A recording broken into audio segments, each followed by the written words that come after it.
Tomorrow night marks the biggest event in the history of the Ultimate Fighting Championships.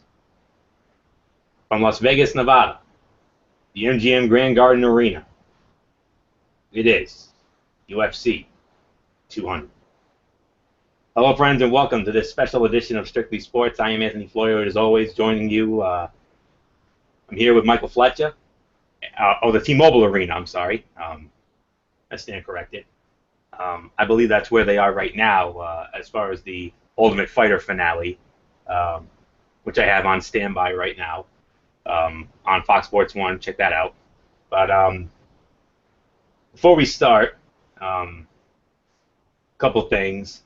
First off, our fourth horseman, if you will, Michael Bullock, will not be joining us tonight, considering the fact that he is not really into UFC. So he asked Derek if he could sit this night out. Derek agreed. So he sends his thanks, by the way. So, but he'll be back with us Monday night for when we return with the Wrestling Forum, because we didn't do a Wrestling Forum Monday night for the 4th of July holiday. So we'll be back at it on Monday night for that.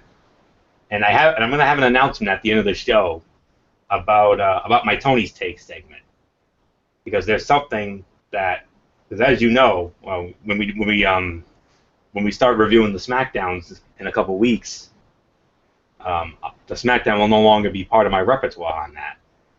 But I have found a second project that I want to cover in addition to my Impact Wrestling. So I'll explain that at the end of the show when I set up the future content. So no Michael Bullock. We do, however, have Derek Ferreira with us. A rare appearance by our hardcore pipe bomb, executive producer of Strictly Sports and the Wrestling Forum. Grateful to have him with us, as well as Michael Fletcher. And I want to strive to make this broadcast tonight one of the best damn broadcasts we've ever had. I mean, I always strive to make sure that you fans out there get the best and nothing but the best from all of us. So, and especially after everything that's happened in the world, I mean, especially here in the United States over this last week. But the tipping point, of course, last night was the horrific and heinous events and an atrocity, the newest atrocity that happened in Dallas, Texas. I mean, it's never going to end, my friends. I mean, it's sad but true. I mean, you've heard me say that how we live in a me-first society. Well, it doesn't get any more me-first than what happened last night. So we want to dedicate this broadcast tonight to anyone, to all the victims, to their families, and their friends, and their colleagues, and or anybody, just anybody out there affected, offended by the heinous events of last night. And we want to give you the best damn broadcast we ever had here tonight. And that's what the three of us are going to do here tonight. And I know Michael Bullock, who's with us in spirit, I know if he was here, he would feel the same way. Because you know how the four of us are about injustice in the world. Way too much of it in this world nowadays. And I don't know about you guys, but I've had it up to here with it. So that's all there is to say on that. So we want to dedicate this show to all of you folks out there. And we want to uplift you. We want to be a source of comfort, because that's what sports do. That's what sports does.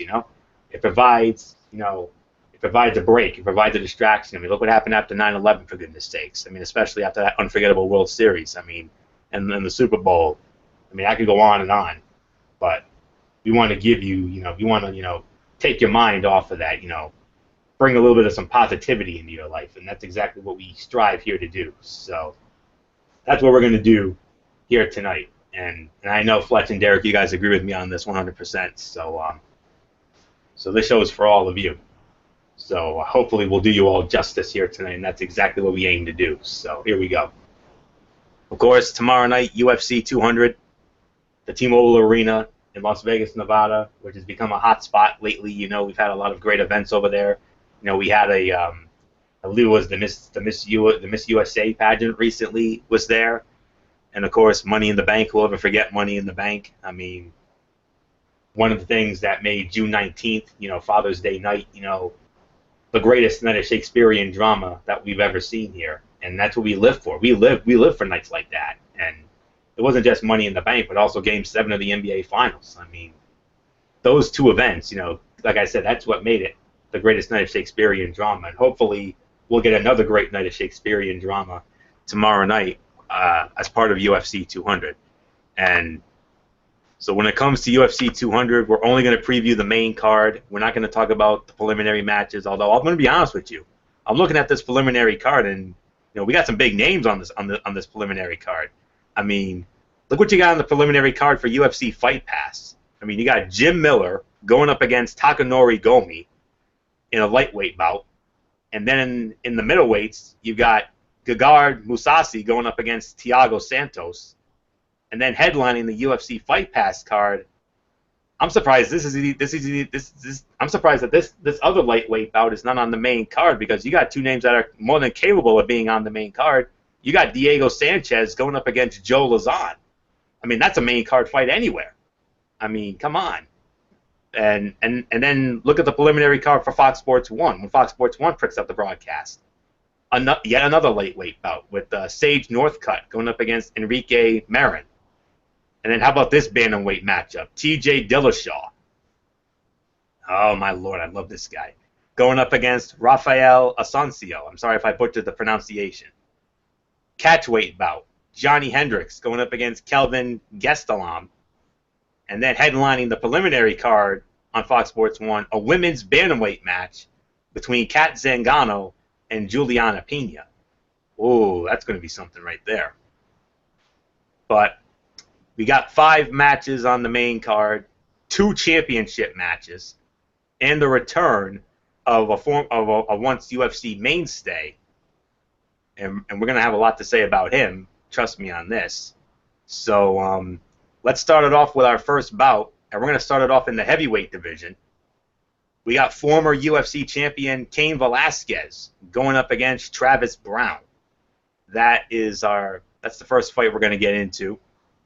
And I'm just going to make it short and sweet on my end, because I know Derek and Fletch are going to give us, some great insight, because this is their wheelhouse. And let me just say it like this. I'm sure it's going to be a good bout, but at the end of the day, I mean, I have to go with Cain Velasquez. I mean, after all, he's not only a former champion, but he's also, one of the greatest UFC fighters of all time. I saw it when he won the World Heavyweight Championship when he defeated Junior Dos Santos on that UFC on Fox special some time ago.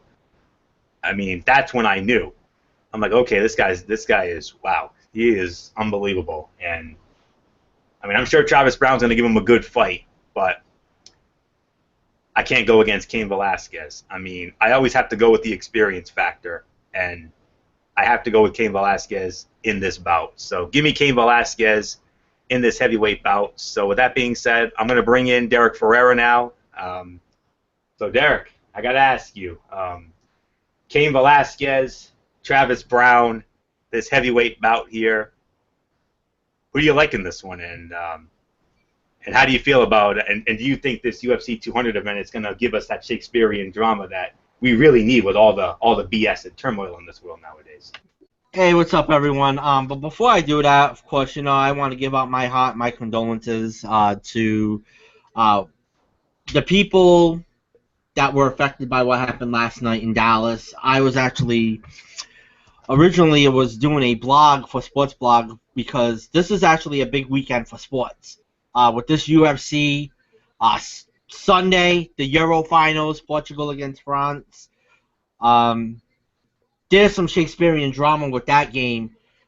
A country trying to win, a country that's basically a carbon copy of Greece of 2004, going up against a country that is trying to uplift the city of Paris after the most horrific attack of, November 13th of last year. So, I mean, with all the stuff that's happening, we always say 2017 cannot get here fast enough. This is a weekend where forget about all the nonsense that's happening around the world, and let's really get into the focus, and that is, sports. This, to me, this UFC card, let me just say it like this is the most stacked card, and it's kind of funny I mentioned this because I wrote a blog today about, I did a Flashback Friday, and if we did a power rankings of the greatest UFC cards, UFC 100 is definitely the card that is number one because of the fact that it was so stacked and it made $1.4 million. And we know this card is going to definitely make more than $1.4 million, despite, what happened just a couple of days ago with John Jones. And we're going to get into that later. And trust me, I will be going off on a rant tonight on that. Oh, gloves are coming off on that. But I want to give you my quick predictions on the preliminary fights. I got Takanori Gomi over Jim Miller. I got Gaga Masasi over Thiago Santos. Diego Sanchez over Joe Lazan. I got Sage Northcutt over Enrique Moran. I got Rafael Asano over TJ Dillashaw. Johnny Hendricks against Kelvin Gastelum, and then Juliana Pena over Kat Zagano. All right, let's get into this fight over here. Cain Velasquez against Travis Brown. Let me pull off my notes over here quickly on Cain Velasquez. So basically, if anyone hasn't been living under a rock as of late, Cain Velasquez, we know, is an injury-prone fighter. And he's a reason why he's not a headliner. And he could have been a headliner as a heavyweight champion. But this is his second fight in the last 3 years. And let me look at the notes over here quickly. Of course, his last win was against Junior Dos Santos at UFC 166. He actually won that by a TKO slam and punch, and he defended the UFC Heavyweight Championship on that night as well. And here's a Derek Tibbett over here. He tied the record for the most consecutive heavyweight title defenses. And, he actually, defeated Junior Dos Santos at UFC 155. Of course, won the UFC Heavyweight Championship, and then went on to defeat Antonio Bigfoot Silva on May 25th, 2013, day before my birthday. And then that's when he really had his injury concern, was after the fight against Dos Santos. Then UFC 188, he lost the Heavyweight Championship to Fabricio Verdum. That was in Mexico. Of course, we all remember what happened that night and the story behind it. Fabricio Verdum out-trained him. Went to Mexico 2 weeks before, I believe it was 2 weeks before the card, and had a head start. And that's what Fabricio Verdum did, and that's how he won the championship that night. So, like I said, second fight in the last 3 years, and like I always say, I really have thought that this fighter, to me, would be a heavyweight contender. But he's just, he's not at that level. And you can say the same thing about Travis Brown. Another top contender fighter, same thing, but he's not there. He's just not there yet. But if he can defeat Velasquez, that puts him in there, in contention. But here's a problem. Verdum's going to get his rematch clause. You got a big fight happening in the fall between Miocic and Alistair Overeem. We don't know who's going to come out of that fight because there's a lot of, in the UFC, there's a lot of divisions. They shake up. The heavyweight division is that division. Because you had Verdum, who was the champion, and then he loses the championship belt to Miocic. Somehow I have this iffy feeling that, Miocic could lose to Overeem. considering that, Overeem has really been a better fighter the last couple of years. But he's just the name that he's going to be watching if he does win this, Travis Brown, but I don't see it happening. Velasquez, he'll win this fight by a TKO, ground and pound. That's my result. So, Michael Fletcher, your thoughts on this fight? Yes, indeed. First off, hello everybody. I'm so excited to be here to cover the UFC 200. I'm with Derek on this one though, because of the fact that the thing is that I really think the reason why Cain Velasquez lost that fight was I did not think he was well prepared. He looked ill-equipped. He didn't look like he felt good in that altitude of fighting in Mexico, in his own country. And I truly believe that if it wasn't for that injury, I think we would saw a big-time different result. And I would have said that Cain Velasquez was probably going to win the belt. But he did get injured. That gave Stipe Miocic the opportunity. And look what happened. Miocic won the belt, brought the belt back to the United States.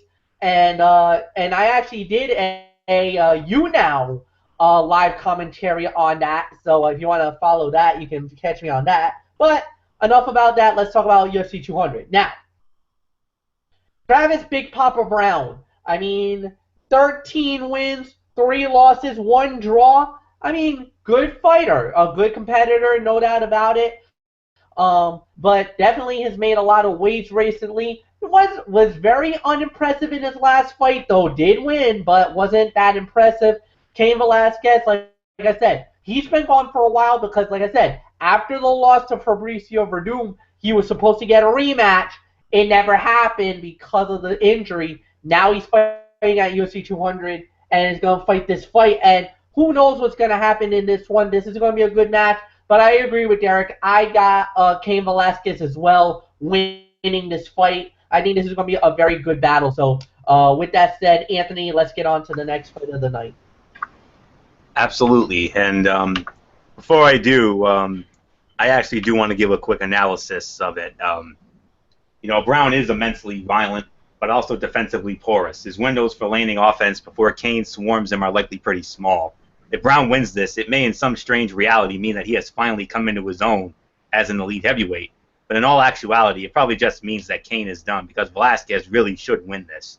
So, like I said, I had Cain Velasquez winning this as well. I got him winning it via TKO. I just don't know which round, but I think it's going to be a TKO win.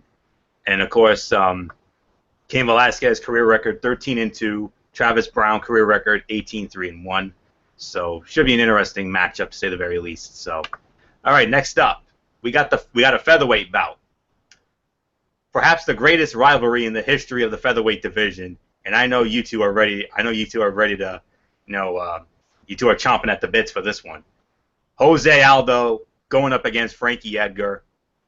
Derek Ferreira, what else is there to say except you started off on the greatest rivalry in featherweight division history? Yeah, I just pulled out some interesting facts on 2 of these fighters that we're going to be talking about over here. So, let's talk about Jose Aldo over here, okay? Jose Aldo, the last fight that he lost prior to what happened last year, and let me see, and it was right around, a couple of months ago. His last fight that he lost was at non-UFC, was Jungle Fight 5 on November 26, 2005 in Brazil against a fighter named Luciano Azevedo, if I got the last name correct. But anyways, after that fight, Aldo hadn't lost a fight in a decade. And people considered him the best pound-for-pound fighter in the world. And then what happened? December 12th, 2015, in Las Vegas, Nevada, Aldo got knocked out in 13 seconds. Poof! Just like that. to Conor McGregor. And although he wanted McGregor. But we all know Conor McGregor had other plans. Of course, Conor went on and fought Nate Diaz, lost to Nate Diaz. Of course, had to act, with his political, stance, saying, I don't want to fight, I don't want to do these promotional things for the UFC. Hence why he is not, in this UFC 200 card. And that kind of was a bummer for UFC 200 when this all happened. So McGregor had to relinquish the featherweight championship just because of, him wanting to fight Nate Diaz. Now, all those legacy to me, it's not going to be ruined because of that defeat, but he needs a big win over here. And he's going up against Frankie Edgar over here. Believe it or not, Frankie's last loss was to Giselle Aldo at UFC 156, February 2nd, 2013. Of course, the day before the Super Bowl. Let's see. I believe it was the Super Bowl between the Ravens and the 49ers. We all remember that game. We can tell you about that, but that's a different story for a different day. Since then, Frankie's been on a 5-win streak. Defeated Charles Oliveira at UFC 162, July 6, 2013. That was the fight of the night. By the way, that match where he lost to Aldo, that was the fight of the night as well. Then he defeated BJ Penn when that was the Ultimate Fighter finale with Team Edgar against Team Penn. Then he defeated Cub Swanson, UFC Fight Night, November 22nd, 2014. He had the performance of the night. Then last year, 2 fights he had last year, he defeated Uriah Faber by unanimous decision. I remember that. That was in the Philippines, and that was on FS1.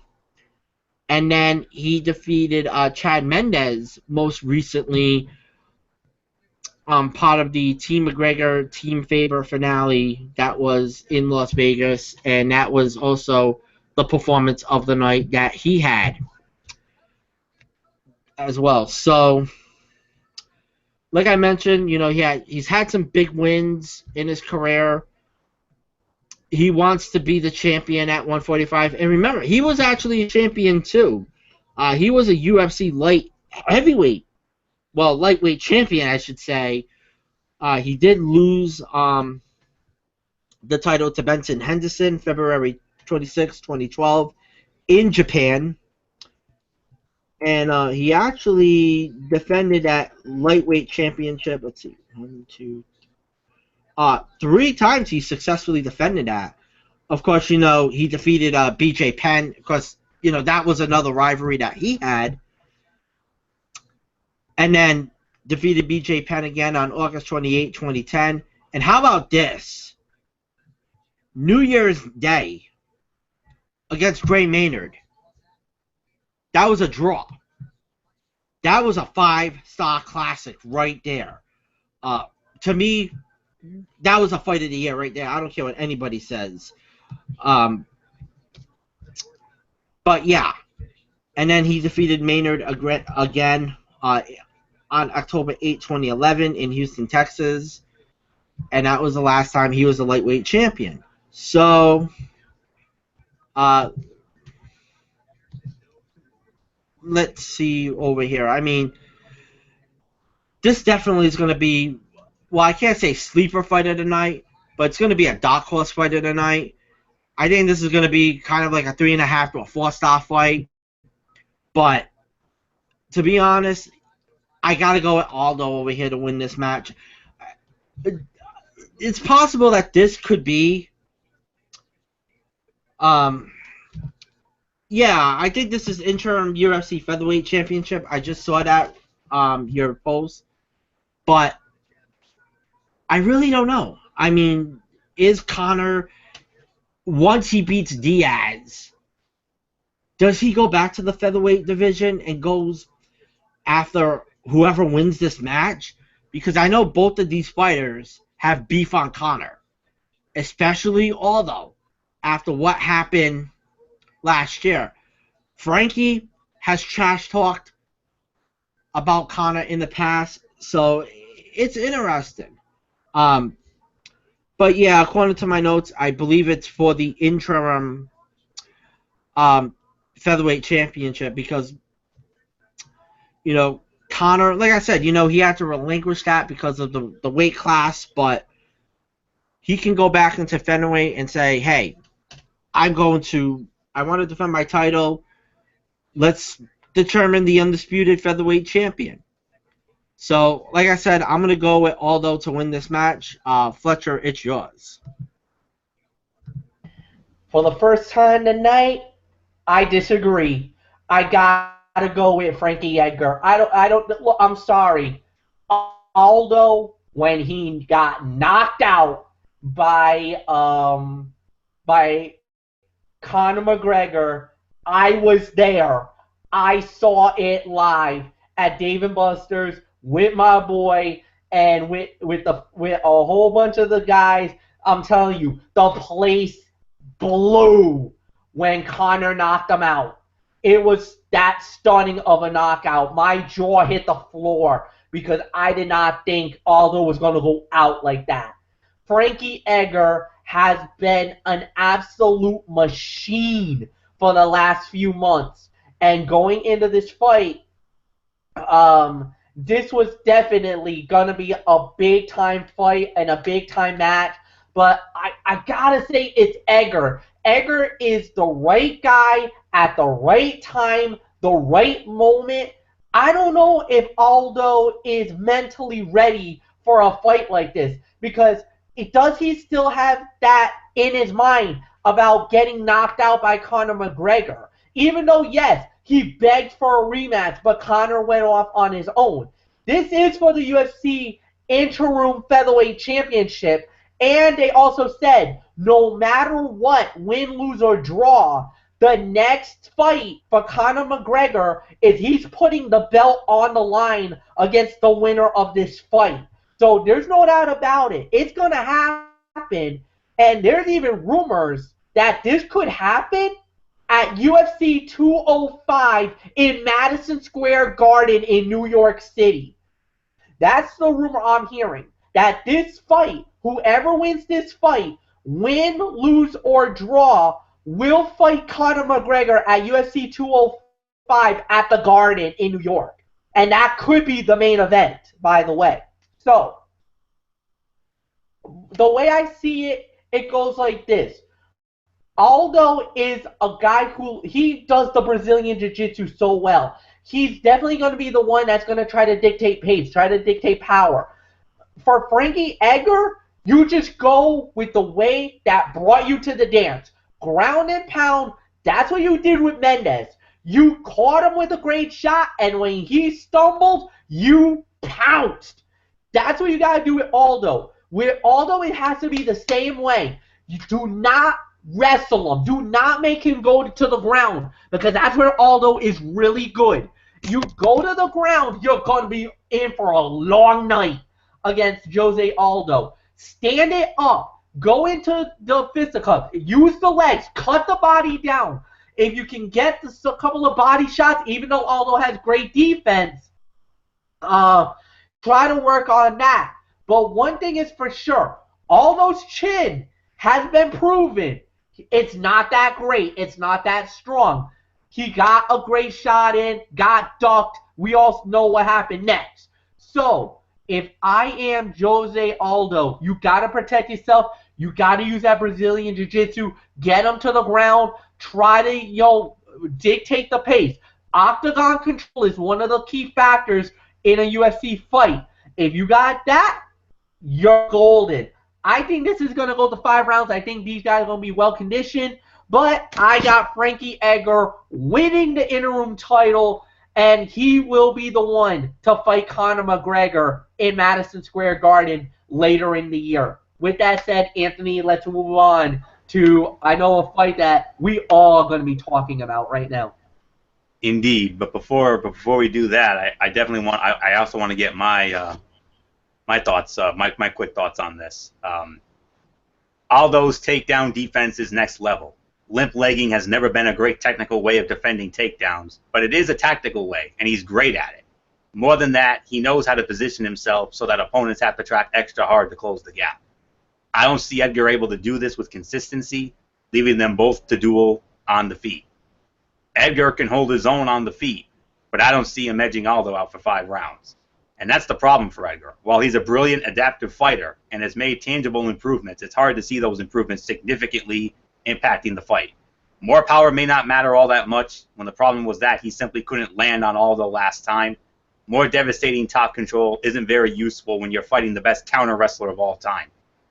Edgar and Henry are a formidable team, so perhaps they can come up with a solution to the pivot, jab, leg kick, triple threat, but I don't think Frankie has shown us what that would be yet.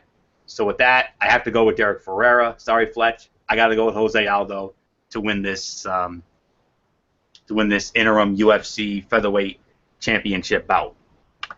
Okay, now, next up. This was originally. Now here we go. This what we are about to get into here. This was supposed to be, not only was this supposed to be a light heavyweight championship bout, but this was also supposed to be the main event of this card. Initially, it was supposed to be Daniel Cormier defending the light heavyweight championship against the returning John Bones Jones. But wait, not gonna happen, because John Bones Jones did what he does best. Became a Nog and a Diva and a Dinkelberg, and, of course, failed another drug test. Yep. So John Bones Jones out. Anderson the Spider Silva is in. And according to my notes here on Wikipedia, this is a non-title match from what I'm reading here. I don't think this is a light heavyweight championship bout, so this is no longer the main event of this card. The main event is a championship match, and we'll get into that in just a little bit. But I did forget to mention the preliminary information. Jose Aldo, career record 25-2. Frankie Edgar, career record of 20 wins, 4 losses, and a draw. So that's that. And before I give it to Fletch, because Michael Fletch is going to be starting off, and I got a feeling he's going to, and I already know he's going to go Cerebral Viper mode, because I've read his posts on Facebook, and I'm sure we're going to get a hardcore pipe bomb from Derek Ferreira as well. It wouldn't surprise me. But Daniel Cormier and Anderson the Spider Silva, I mean, that's the match that we're going to get now. And let me give you the schematics here before I throw it to Fletch. Bear with me for a moment. Okay. Daniel Cormier, career record 17-1. Anderson Silva's career record 33 wins, 7 losses, 1 no contest, 1 disqualification. So, of course, what's at stake? Well, nothing's at stake. It's a non-title match. So this is like a fun placeholder, if you will. So you got all the schematics here. So, Michael Fletcher, I already know you're ready to go Cerebral Viper mode based on Mr. Jones's latest stupid, idiotic drug test failure. So, but I gotta ask, Cormier versus Silva, does that make up for it? It makes up for it in a sense, but I'm going to tell you, when the news got out, because this news broke out, I want to say about late Tuesday night, around 10:30, about 11 o'clock at night, word started trickling out that something was going on in Vegas. And normally when something like this happens, you're like, uh-oh, what's going on? Injury? Something? When I heard that John Jones was taken off the card, I couldn't believe it. I shook my head like, you got to be kidding me. What the hell did he do now? And now that they're saying that the United States doping agency got in, because this was not Nevada that did it. Remember, the reason why Jones got in trouble the first time around was because it was marijuana and it was the Nevada State Athletic Commission. This was now from the United States doping agency, the USADA. They don't normally do Olympic stuff. These are the guys that normally handles the Olympics. So already in the back of my mind, I'm like, oh my God, this is even worse. Because this could be steroids, PED, or something of that nature, because this is not going to be, because you don't just pull a guy off the card for a violation on, like just for pot, cocaine, something like that. This is bigger. This is huge. So for the USDA to get in, the USADA getting in is something big. So already, automatically, John Jones is already subject to a 2-year suspension right off the gun. Because, like I said, now they're going by International Olympic Committee rules, which is on a first PED drug test, it's a 2-year suspension. The second time, you're banned for life from any sport. So, Dana White said basically he found out around 11 o'clock, like everybody else found out, that John Jones was taken off the card, had to be taken off the card because of a failed drug test. And he was like, man, it's like, this thing's been jinxed. We're cursed. But the funny thing was, it's because Anderson Silva called Dana White and like, I want to fight. Let me fight Daniel Cormier. And not only that, but here's one other funny thing, because this is not only one thing that I think a lot of people did not know, but you actually had a few other guys that actually wanted to fight him. And actually, one other name I actually heard was Dan Henderson. Dan Hendo Henderson actually wanted to go up in weight and actually go after just for the mere fact for the UFC fans. So for Anderson Silva to do this, Anderson Silva is without a doubt maybe the greatest middleweight champion of all time. And not only that, but Anderson Silva has fought at 205 pounds and is undefeated at 205. He's never lost at 205. So there's another factor why he wants to do this fight. Plus, on top of that, he also wants to get into the ring, even though he's probably about maybe a month, 2 months removed from having gallbladder surgery. He was supposed to fight. I think he was supposed to fight a few months ago, a month or two ago. Had to pull out of the fight because he was supposed to fight Uriah Hall, and had to back out of that fight because he went in for emergency surgery in Brazil for a gallbladder issue. And we were like, oh my God, have we seen the last of Anderson Silva? Obviously not, because he's going to fight tomorrow night at 205 pounds at UFC 200. I mean, for Daniel Cormier, I mean, my heart breaks for Daniel Cormier because I know he was looking forward to putting the belt on the line against John Jones, because there's that bad blood between the two of them. They do not like each other, and they were so amped to get that fight down. But now you gotta refocus, and now you're fighting a guy who's totally different from John Jones. Even though Cormier is probably gonna have, the weight's gonna be about the same, but you're gonna have a more sleeker, more cunning type guy. John Jones is a mauler. He's a fighter. He's a finesse guy. What Anderson Silva is, this guy is gonna light you up with kicks, light you up with the leg. His leg kicks are probably the most devastating kicks in the game.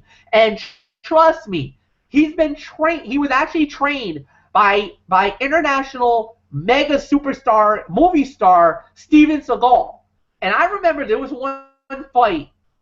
I don't remember who he fought against, but he did this up kick, caught a guy in the face, and dropped him, knocked him out. So if you're Daniel Cormier, you got to grab him, you got to use your wrestling, and that's the thing.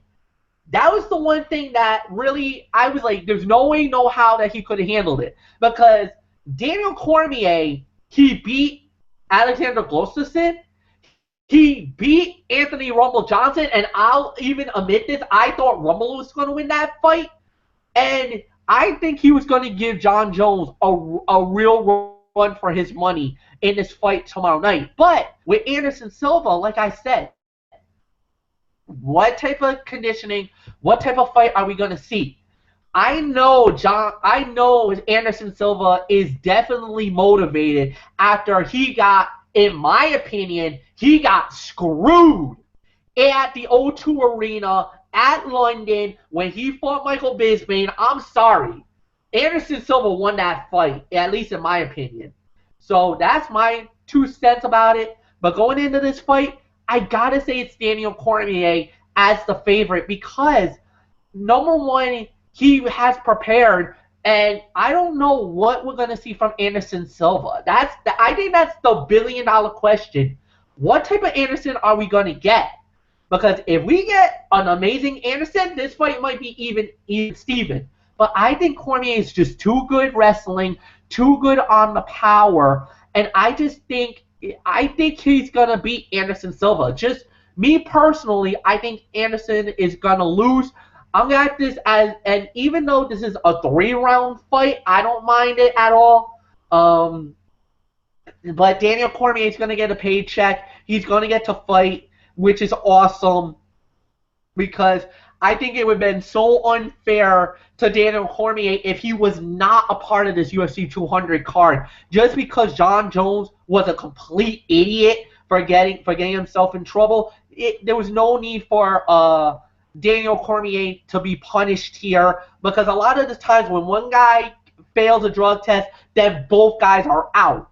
So I'm glad that Dana White and Lorenzo Fertitta was able to get this fight.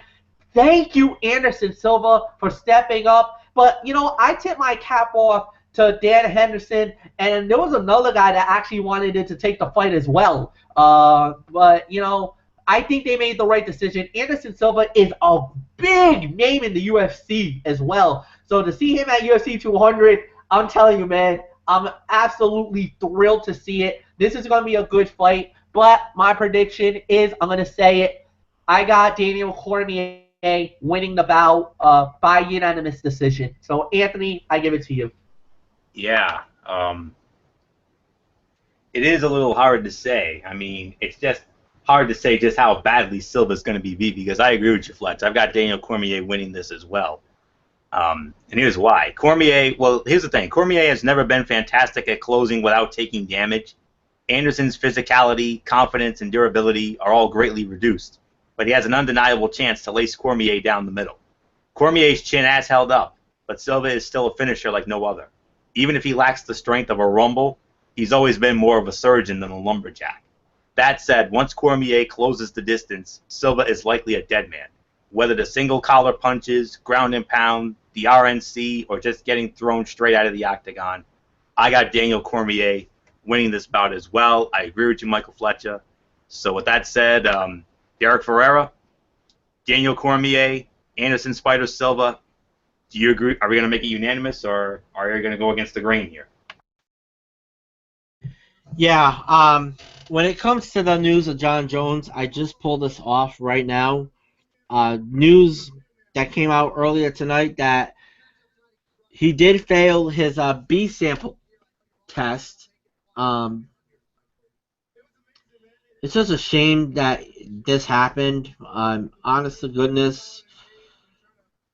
But you know, it's really pretty much, you know, a formality, and it was going to be unlikely that this sample came up any differently. Now, hold on. Lab error is out of the conversation, and Jones and his team have to go about figuring out what led to this positive sample and try to argue their point. Whether they have success or not, that's going to play out in the next month as you know they try to appeal this, and we're going to see what happens with John Jones's future because you know John Jones. Let me just say it like this. I mean, such a damn shame. Damn good fighter. Um, and you know he's had issues. We all know with you know the banned substances. You know, also the legal issues that he had, which got him you know suspended. And you know Dana White. You know he's had enough. He really has, and you know you have to think what's going to happen in the future. Is Dana White at that point where you know he's going to let John Jones go? We'll see what happens there. But this fight with Anderson Silva and Daniel Cormier, of course, Anderson Silva we all know is the greatest MMA fighter.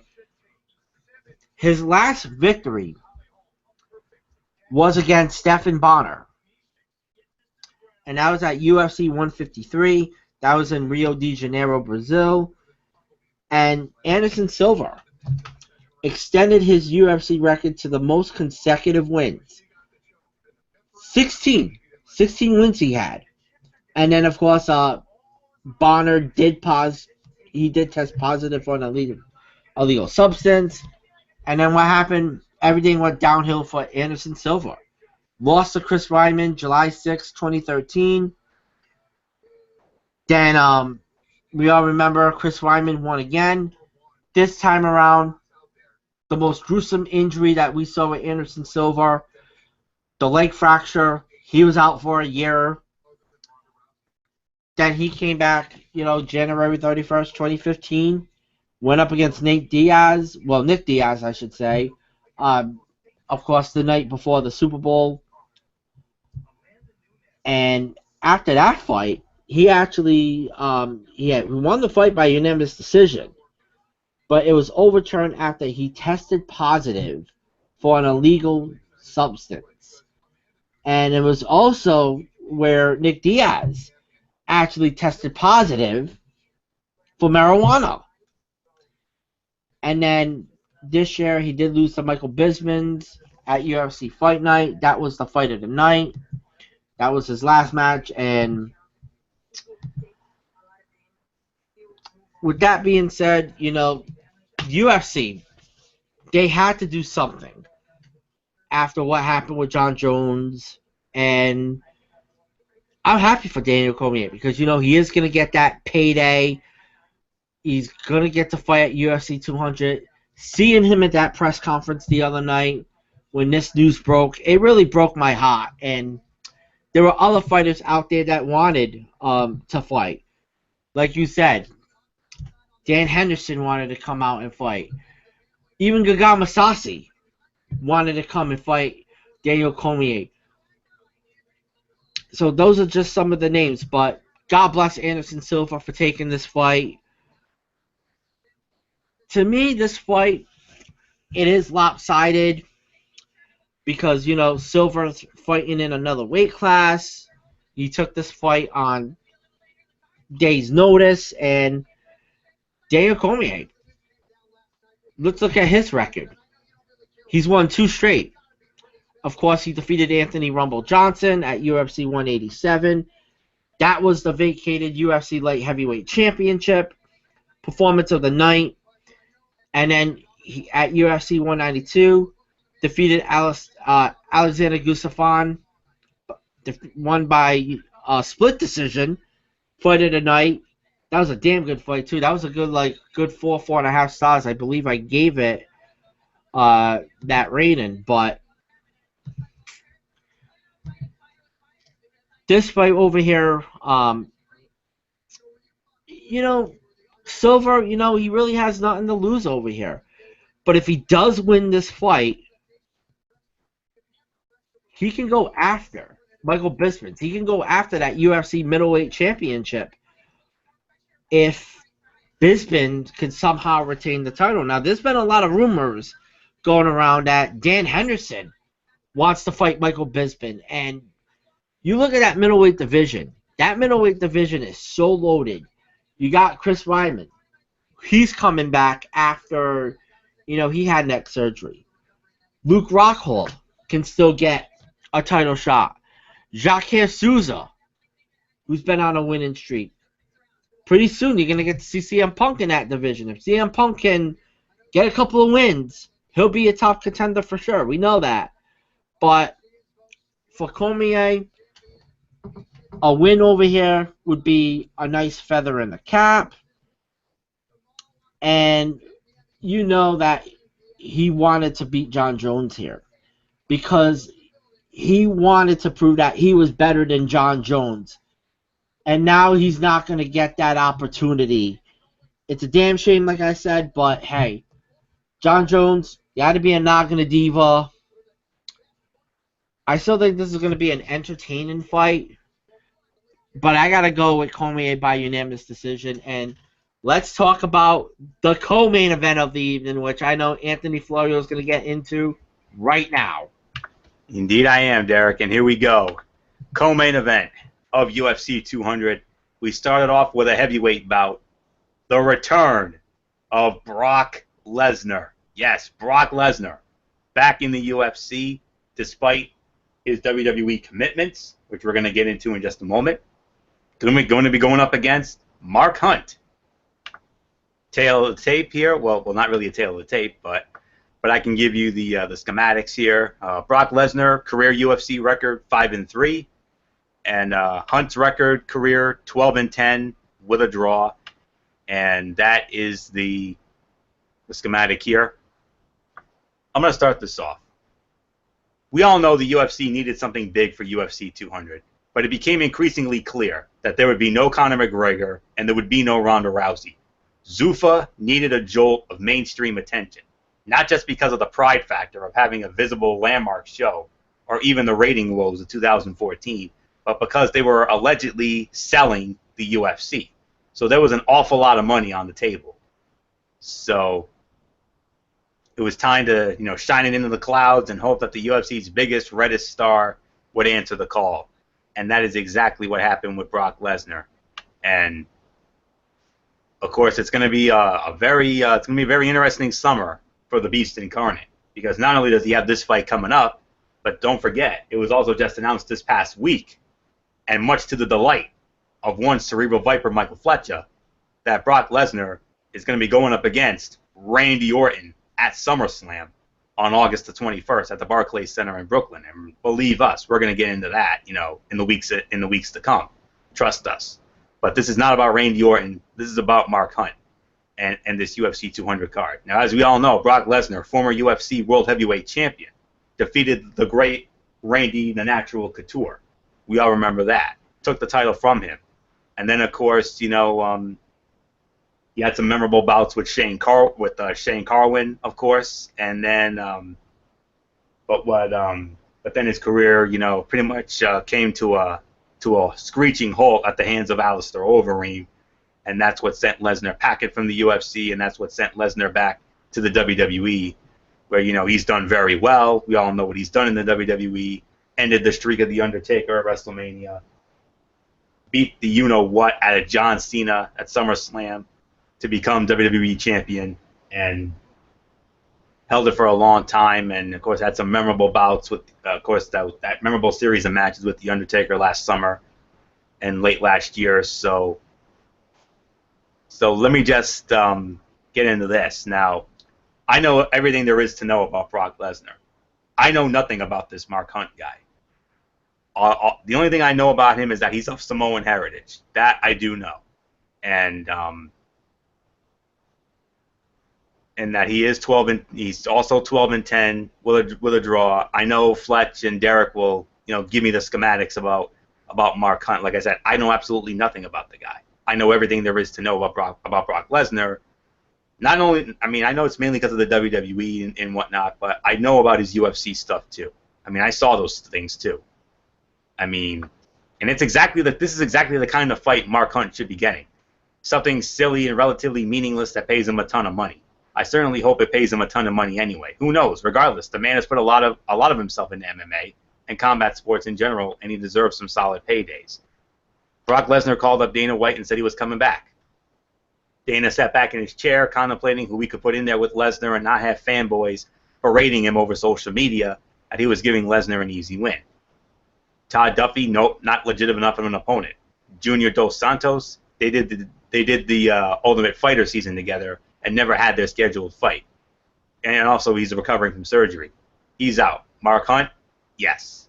Seeing as how Lesnar's reputation states that he hates being hit, why not give him the former K1 kickboxer? That should set those internet trolls up. And Hunt shares some philosophical stake in the fight game like Lesnar. He's the kind of fighter that leaves as perplexed as to his success.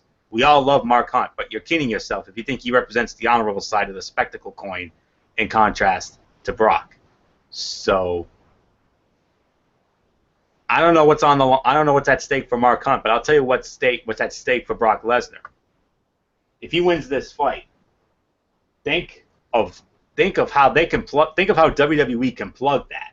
WWE can take full advantage of that, and they can promote the fact that he won at UFC 200, and they could really incorporate that going into Lesnar's big match with Randy Orton at SummerSlam. If he loses, can WWE still find a way, to market Brock? We'll have to wait and see on that. But I have Brock Lesnar winning this match. I'm not just picking Brock to be edgy or different. I'm picking Brock because I think he's always been better than fans gave him credit for. Hunt has declined just as much, if not more, than Brock despite the recent wins, and this is 2016. As I have stated, like I've said to you guys in the past, Brock will stumble in dynamic situations. He will thrive in static situations, which Hunt does present him with. Hunt is probably the only fighter that will just stand there and try to withstand the bull rush with nothing but blunt force trauma. Lesnar may look silly trying to avoid punches, but I have a feeling who wouldn't be taking this fight if he wasn't prepared to keep it as simple and as stupid as possible. My winner, via decision, the Beast Incarnate, Brock Lesnar. All right, Derek. Brock Lesnar, Mark Hunt. Like I said, I don't know much about Mark Hunt. I know everything there is to know about Lesnar. Maybe you and Fletcher could enlighten me a little bit about who Mark Hunt is really, and also your thoughts on this co-main event. All right. I mean, Brock Lesnar coming back, and I'll say it like this. I'll get more into Brock Lesnar in just a bit because there's another one I'm going to mention about Brock Lesnar, and I hope people will agree with me about this. We know Brock Lesnar is a beast, and you forgot to mention one thing. Last year at WrestleMania, he was the guy that took Roman Reigns to Suplex City. We know that. He was the first guy that went to Suplex City. But Mark Hunt, let's talk about him. Mark Hunt, he's basically this 500 fighter.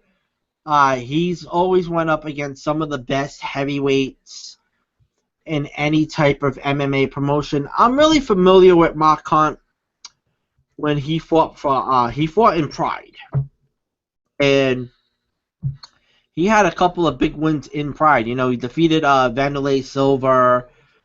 He defeated Miko Felipic.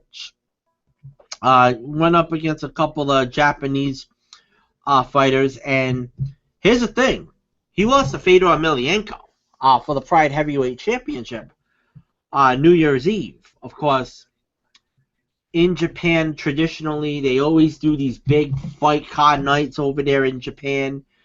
So that was his notable loss. And he actually, after his win over Tasaoshi Kosaka, he went on a 6-fight losing streak, losing to Josh Barnett.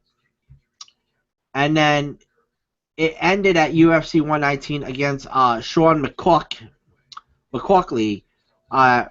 Yes, it was in Indianapolis, Indiana. But he did fight for Dream as well, and Dream was another MMA promotion in Japan. It was affiliated with Strikeforce. They had a partnership. And of course, they went out of business before Strikeforce actually got bought out by UFC. But he went on a 4-fight winning streak in the UFC. And then he lost at UFC 160 to Junior Dos Santos. Drew with Antonio Bigfoot Silva. That was really the fight. Let me get into that over here. I thought that was a great fight that he had with Bigfoot Silva. People, I believe that was the post-fight. That was the fight of the night. And actually, Silva failed a post-fight drug test. And his loss to Junior Dos Santos, that was the fight of the night. Then he defeated Roy Big Country Nelson. September 20th, that was in Japan. Performance of the night. Lost to Fabricio Verdum for the interim UFC Heavyweight Championship in Mexico City at UFC 180. Then lost to Miocic. That was his last loss. And then he's on a 2-fight winning streak. He defeated Antonio Bigfoot Silva at UFC 193. And most recently, he defeated Frank Mir in Australia. So those are some of the results that I have over there. Hunt is a favorite in this fight, but let's just say it like this. You can't say Lesnar's an underdog. He's a beast. We know he's the beast incarnate. Mark Hunt, he has that knockout power. And, and that's why a lot of people would go with Mark Hunt, because Brock Lesnar doesn't have a strong chin. However, Lesnar has something to prove in this fight. And let me just say it like this. Brock Lesnar, prior to him getting sick, had a 5-1 record. I really think his downfall in mixed martial arts was when he had that element and that disease that he had.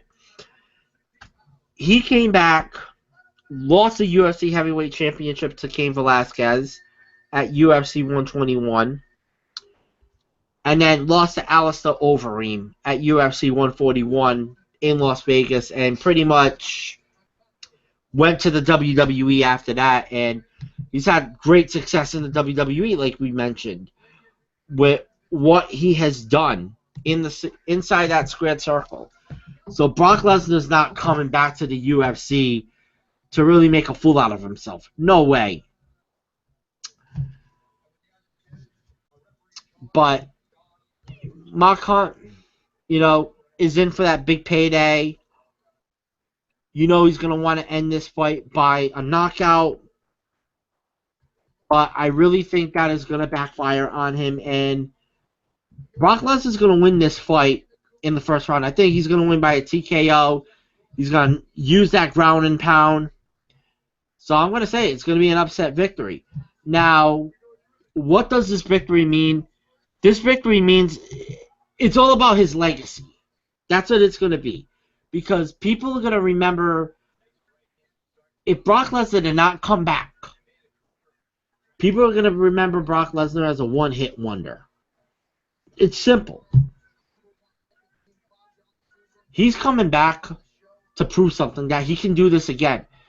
I have reason to believe that when his WWE contract ends, he's going back to the UFC. Why? Because of the money. Dana White can give him more money than Vince McMahon ever has. But then again, if Brock Lesnar, like I said, if he didn't get sick, this is something for the what if files right here. What if Brock Lesnar never got sick? Honestly, I would have loved to see him and Fedor Emelianenko fight. That to me was my dream fight many years ago. Him and Fedor. That would have been the biggest fight probably in the history of that the heavyweight division, because Fedor was. I've always called Fedor the Bobby Fischer of mixed martial arts because he has 1,000 ways of beating you. Fedor had to go into Strikeforce to really try to get into an American market, and he failed, just like Lesnar did, to get attention here in the States. He was more of an international sensation.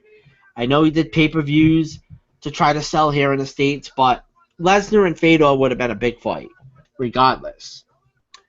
But back to the topic, I think he's going to come back to UFC. To me, this is going to be after, his WWE commitments. And, of course, interestingly enough, Lesnar's coming out to his WWE theme song tomorrow night. Prior to that, he came out to Shout Out the Devil by Motley Crue. So you have to kind of believe that maybe there is some kind of working agreement between Vince McMahon and Dana White. And, of course, really the next big question is, which UFC talent is going to be in a WWE ring one day? Could it be Ronda Rousey for WrestleMania? I know there were rumors of Paige Van Zandt for SummerSlam, but that's not going to happen. So, yeah, I'm going to say it. Give me Brock Lesnar to win this match. Fletcher, it's yours.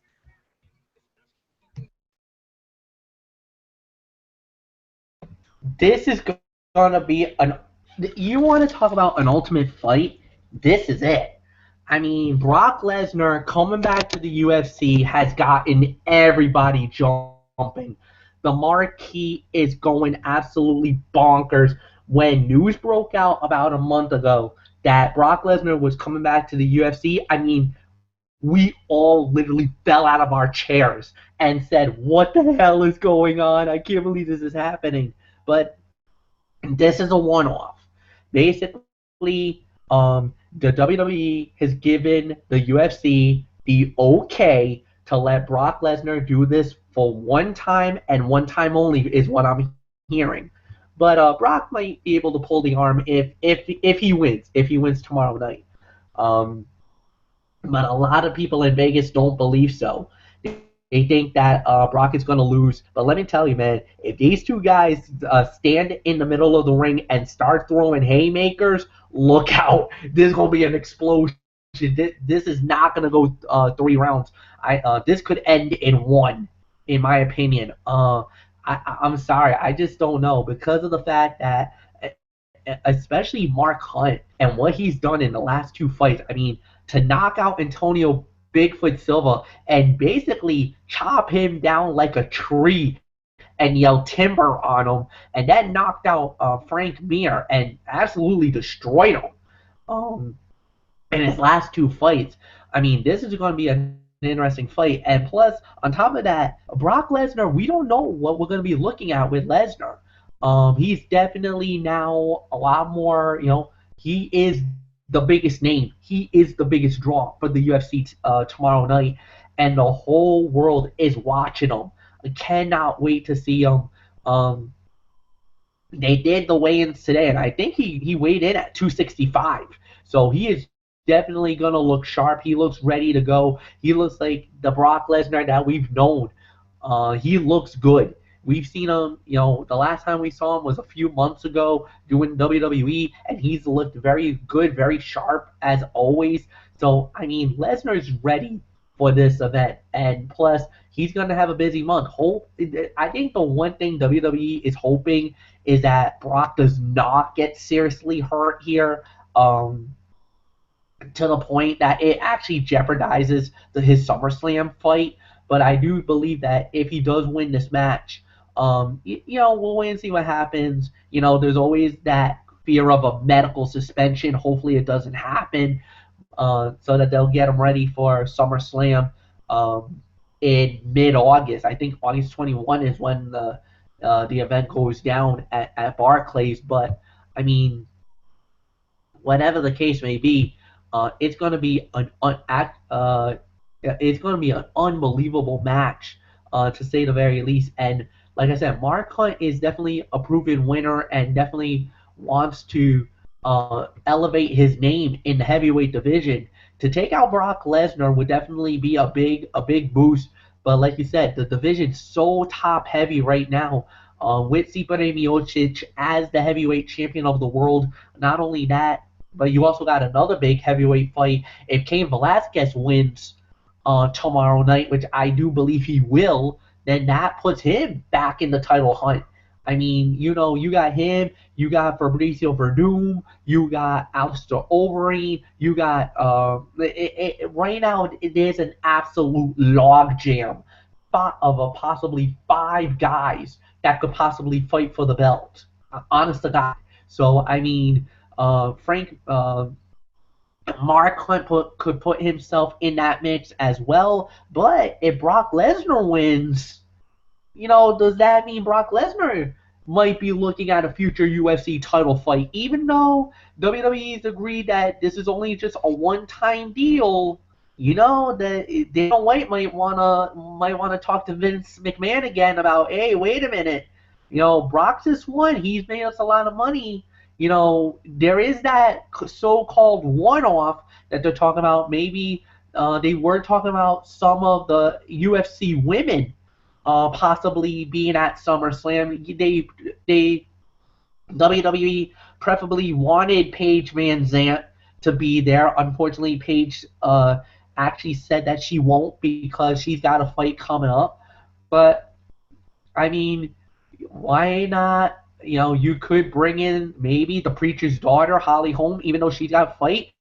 And we also got somebody who we're about to talk about in just a matter of moments, who's in the main event. I mean, why not? So we'll wait and see what happens.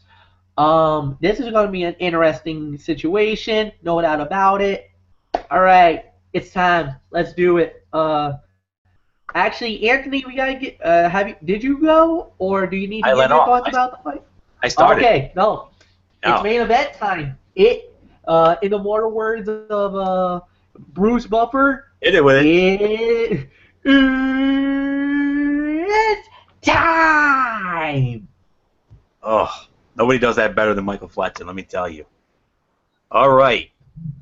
This is it. This is the moment we've all been waiting for. The main event of UFC 200. This is for the Women's Bantamweight Championship. Champion Miesha Tate going up against the challenger Amanda Nunes.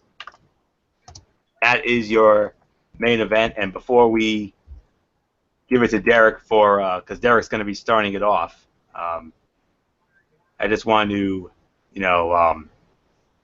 make sure you all have the schematics here. I mean, man, oh man.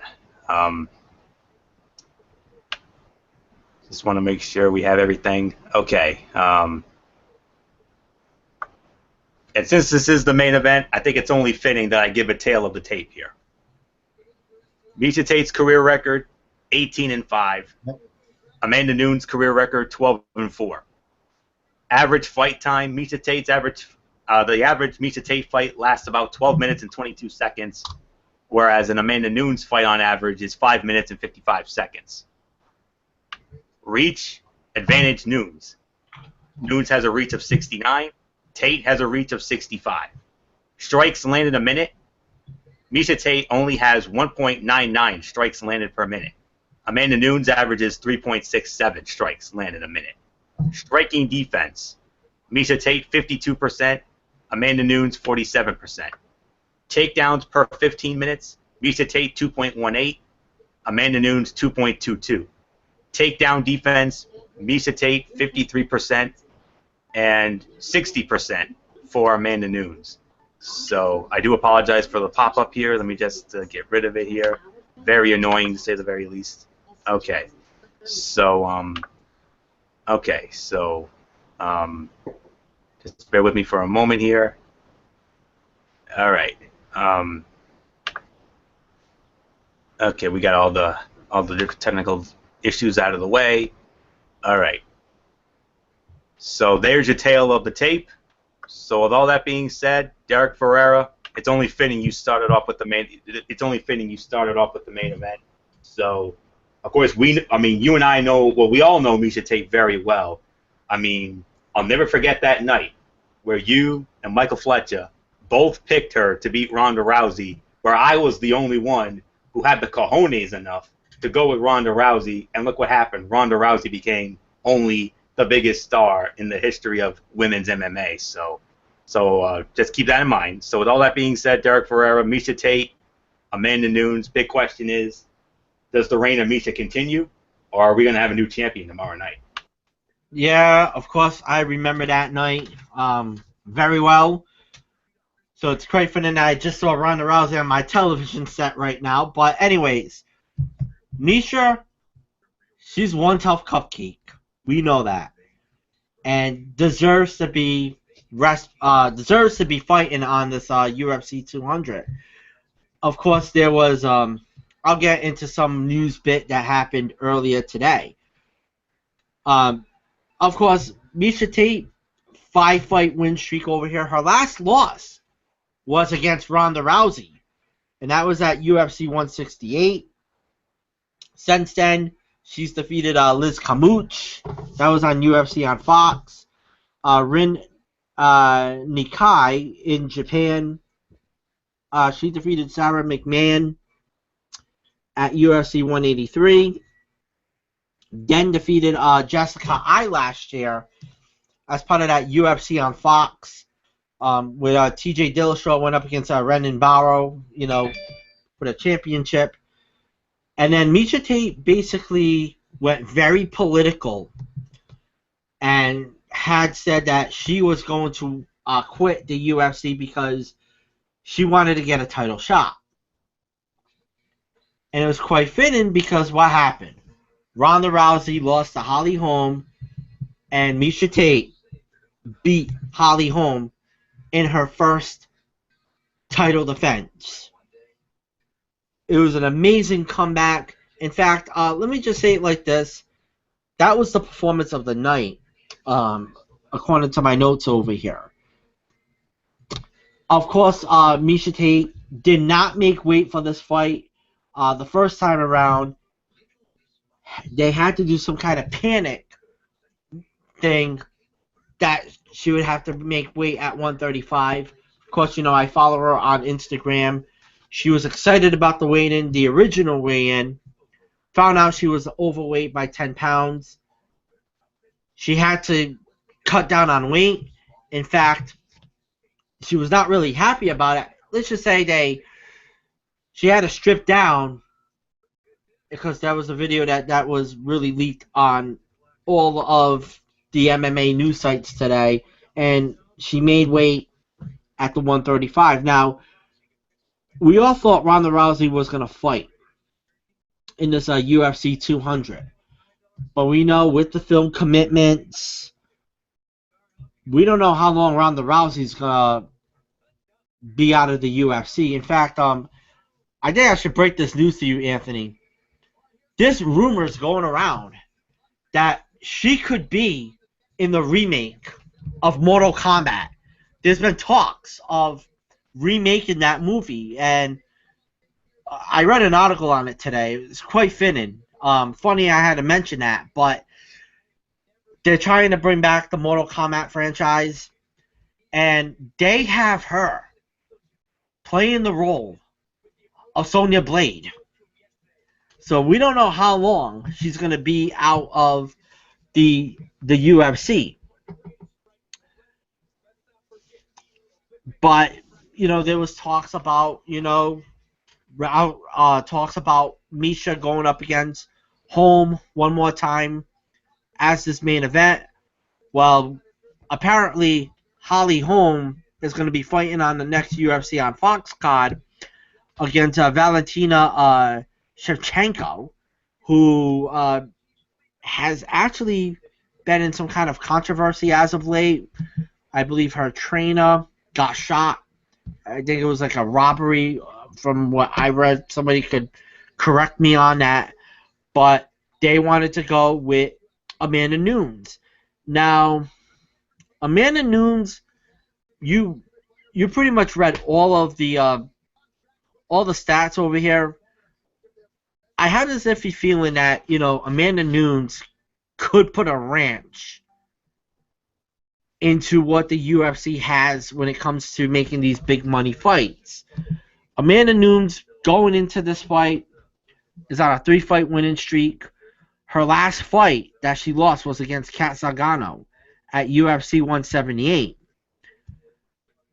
And then she defeated, of course, Shayna Baszler as part of the UFC Fight Night.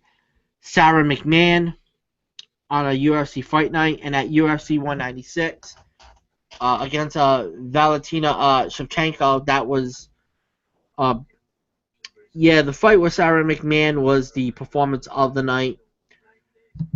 But Dana White, and this is, like I said, this has really been the theme of the UFC the last couple of months.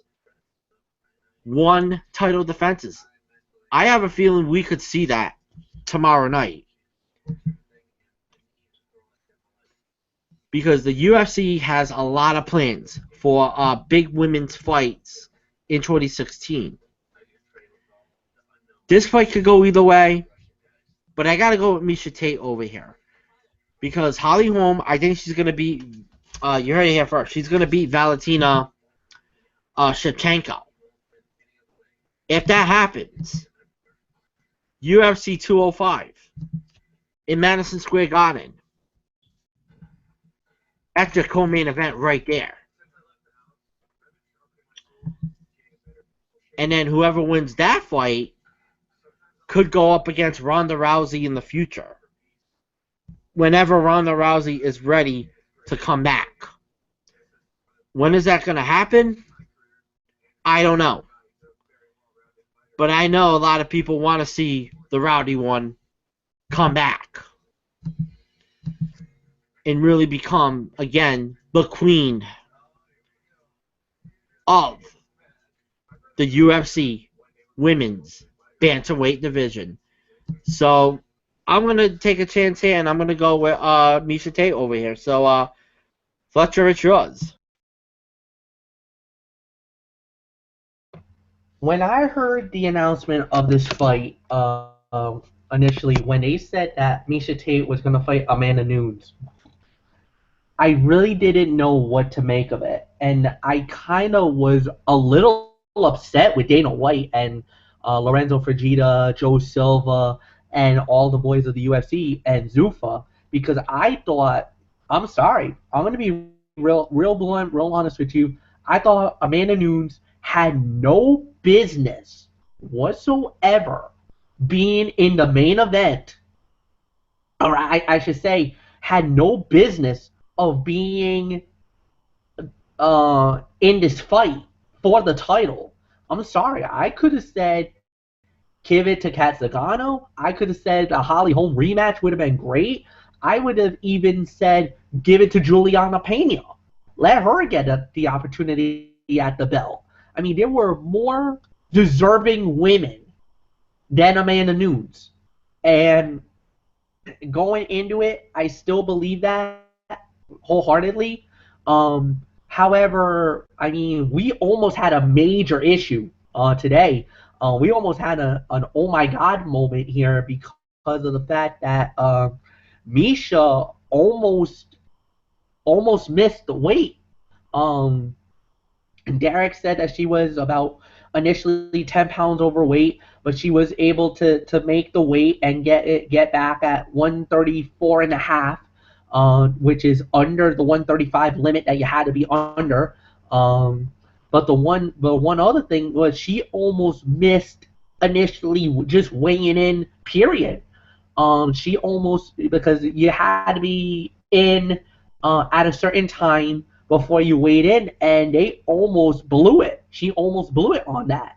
So, I mean, when you are a champion, you're held to a higher regard. For Miesha to let herself get to that point was absolutely, I'm sorry, I'm going to call her out on that. That was uncalled for, unprofessional, and I think she's lucky that she doesn't get punished by a fine or something. Um, you knew that you were fighting a long time ago. You should have been more prepared than you were. I'm gonna call her out. And then one other person that I'm gonna call out that we didn't get into was Johnny Hendricks because he actually missed weight. He actually missed it by a quarter of a pound. Because of that, he loses 20% of his fight purse for that. And trust me, 20% is nothing to sneeze at either. So but I will say this: it is what it is. It sucks, but I'm gonna go with Misha Tate. Misha, look, she had the heart of a champion when she beat Holly Holm. In my eyes, I had Holly winning that fight before the fifth round happened. It was a great fight. She just needs to really come out stronger. Start out stronger. Utilize utilize the jab. Yes, you're gonna be a little bit. You could get out jabbed in the fight, but you have such a great wrestling background, and that's what she's gonna need to do.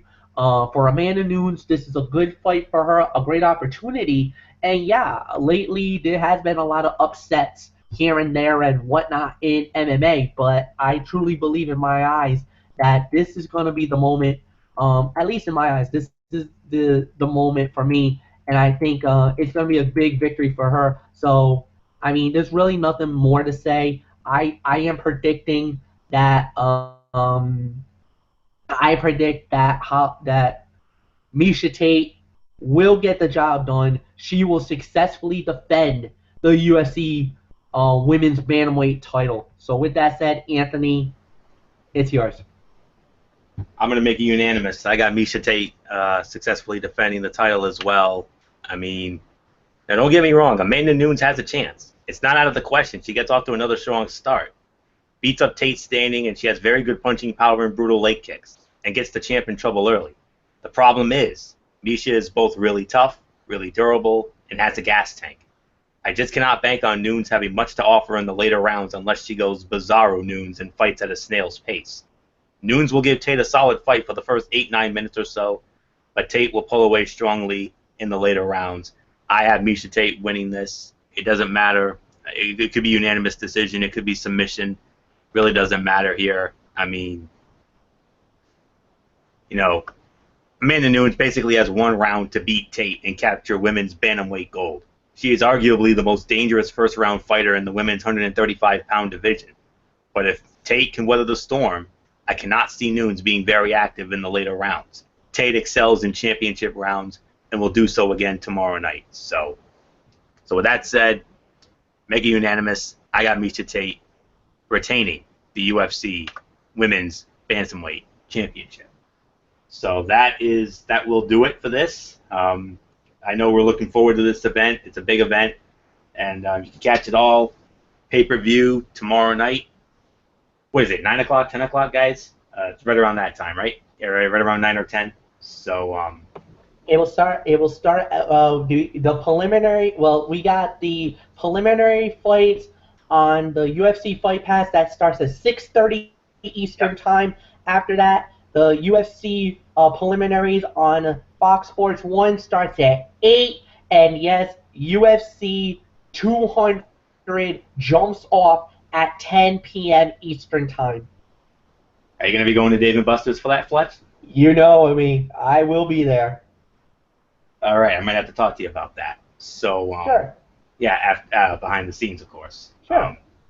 So I'm sure Derek's probably got some big plans to watch that himself, I'm sure. So, yeah, we're definitely looking forward to this event tomorrow night, to say the very least. So, yeah, that's going to put the bow on this edition on this special edition of Strictly Sports, this UFC 200 preview. We hope we all enjoyed it. We hope you all, got the best out of us, because that's what we strive here to do. So we're gonna do our shout outs real quick. So whoever wants to start it off, just save me for last, so I can set up the future content. And I got two big announcements. One regarding a project that one of our super fans and insiders is now working on, and of course my big announcement about some future Tony's Take stuff that I'm going to be doing. So and I know you guys are going to be very impressed when I tell you what I got in mind. So whoever wants to do your shout outs first, it's all yours. Save me for last, though. All right, I'm gonna lead it off. First off, I want to say thank you to all the great fans out there that listened to ours tonight for to Strictly Sports, and I hope you guys do watch the UFC 200. I know here in New England, in the Rhode Island area, there are so many locations that are supposed to be doing it. Snookers, which is down in Providence, Rhode Island, they've actually announced that they're gonna be showing the UFC 200. I think it's a $5 or $10 get in for that event. I know Dave and Buster's in the past have always been for free, so you guys can watch the great UFC action. Get there early because I'm telling you, when UFC 100 was there, it was packed. It's gonna be packed again tomorrow night. There's gonna be a lot of MMA fans down there. It's gonna be an unbelievable night to say the very least. Thank you to all the great super fans out there. You guys know who you guys are. Thank you to my friends through the junior high and high school days. You guys know who you guys are. To the 2184 crew, I love you guys. You guys have always been great for me. You guys have always been there for me through the thick and thin. So mad love to you guys as well. And that's it. So I will see you guys Monday night for the wrestling form as always. So until then, well, you know what? Maybe I might do a UFC recap video. I don't know. I'll see if I don't get back too late, then I might do it. If not, then I'll definitely do it possibly Sunday night after I get out of work. But until then, it's Mike Fletcher. You know the routine. Hugs and Ham Hounds. I'm out. Good night. Derek Ferreira, it is all yours, my friend. Yeah, I'm trying to find a website over here that you can watch the UFC at a local let me check it out. UFC viewing.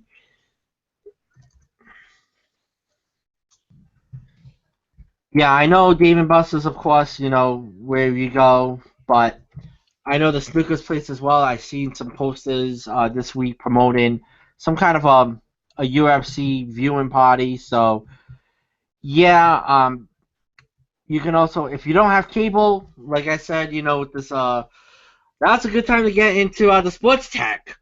If you don't have the cable, you can always watch it on the, you can purchase it online, which I believe is about $59.99. So not too shabby, and you can watch it on your uh, tablet, your laptop, computers, everywhere that you have. So yeah, I'm trying to find like I said, hold on, UFC. Yeah, of course, you know, big fight night tonight. Big fight because now it's Saturday over here in the East Coast. A lot of good stuff coming around with sports this weekend. So yeah, thank you to watching this special edition. Of course, we wish we had Michael Bullock on tonight. Oh, okay, yes, that's what I wanted to find over here. So yeah, Dave and Buster's. All right, I'll allow it. You can watch it at the Boneheads Wing Bar in Warwick, Rhode Island, Buffalo Wild Wings in Warwick, Rhode Island, the Snickers Cafe, the Wild Zebra on Islands Avenue, and you know the Mudville Pub in Newport, the Brass Monkey, Picado's Pizza and Sub in Warwick, and then another place called well, it's on Greenwich Avenue in Warwick, Rhode Island. So yeah, definitely those are confirmed for UFC 200. Enjoy the fights. Of course, I'll be talking about my appearances. Of course, the next time I'll be on the Tone 25. Actually, hold on. Let's see. Yeah, 2 weeks from tonight.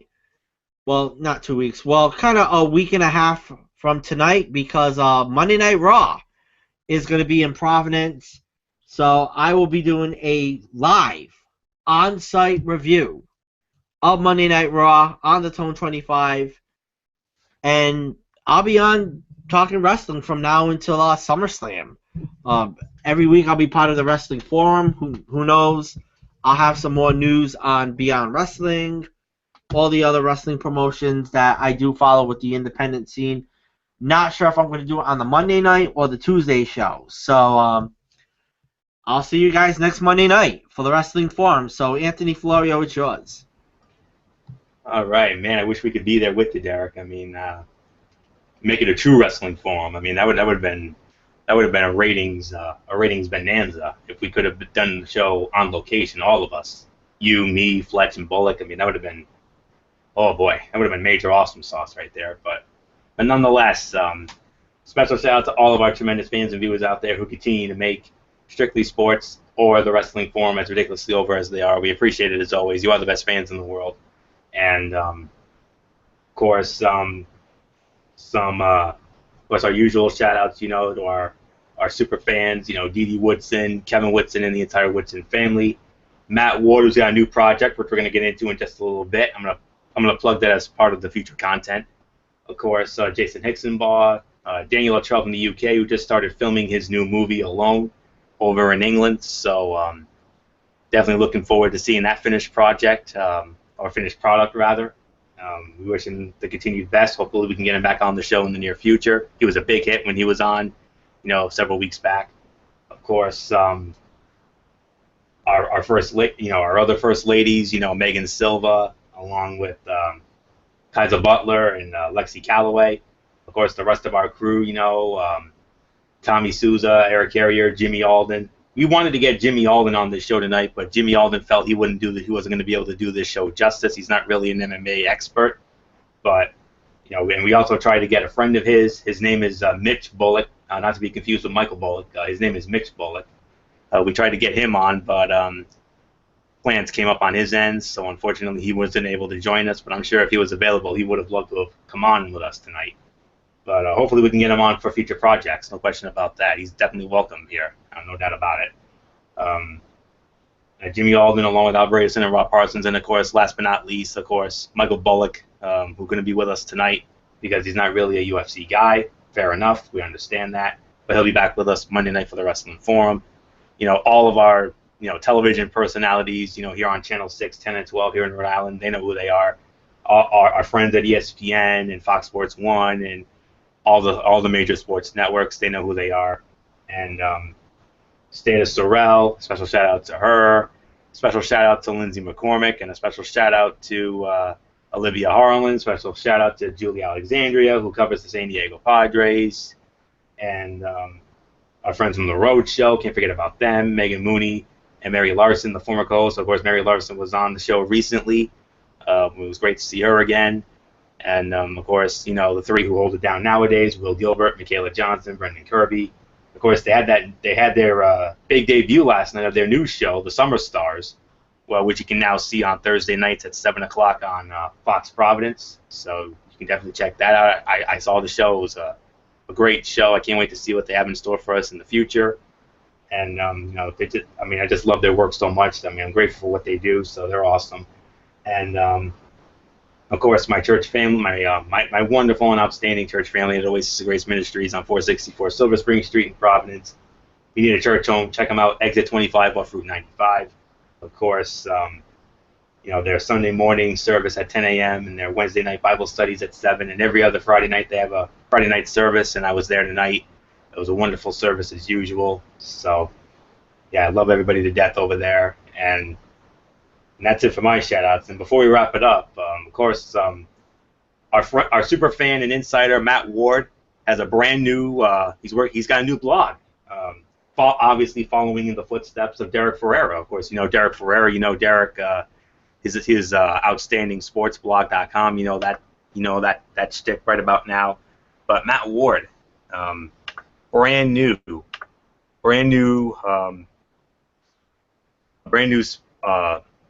blog of his own, which covers the world of professional wrestling. And he sent me some love yesterday because I shared a dirt sheet story, and Ward was very grateful for that. And his new blog is called The Realm Report, so check it out, realmreport.blogspot.com.